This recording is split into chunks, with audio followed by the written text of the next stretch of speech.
안녕하세요. 한의원 두이비안 원장 이우정입니다. 코골이 축농증 수술을 하지 않아야 되는 코의 구조적인 이유에 대해서 말씀드리고자 합니다. 우리의 코는 콧구멍이 뻥 뚫린 단순 호흡의 통로가 아니라 그림을 보시면요. 이렇게 칸막이가 많은 콧구멍이 저 목구멍까지 비어 있고 가느다란 관으로 연결된 빈 공간, 부비동이 있어서 코로 숨을 쉴 때마다 이 공간으로도 바람이 지나다니고 이 공간으로도 바람이 지나다니거든요.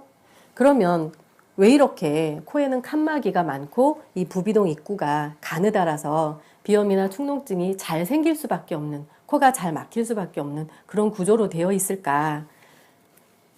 이 그림을 한번 보세요. 병에다 빨대를 T자로 끼워서 바람을 휙 불면 이 물이 빨려 나오는 거 여러분들 아실 거예요.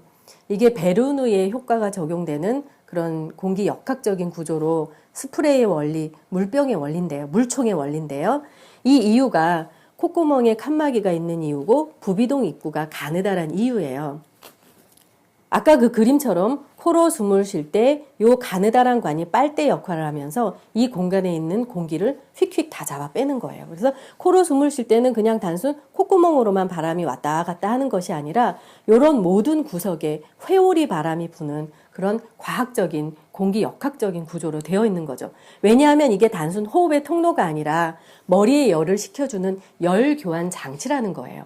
그래서 비염, 축농증, 코골이 치료를 할 때 이런 구조물을 망가뜨리면 이게 열교환 장치로서의 기능은 망가질 수밖에 없는 거죠. 그래서 이 코의 구조, 이런 베르누이의 효과가 적용되는 공기 역학적인 구조로 되어 있는 이 코의 구조이기 때문에 비염, 축농증, 코골이 수술을 할 때 이 구조물을 망가뜨리면 안 되는 거죠.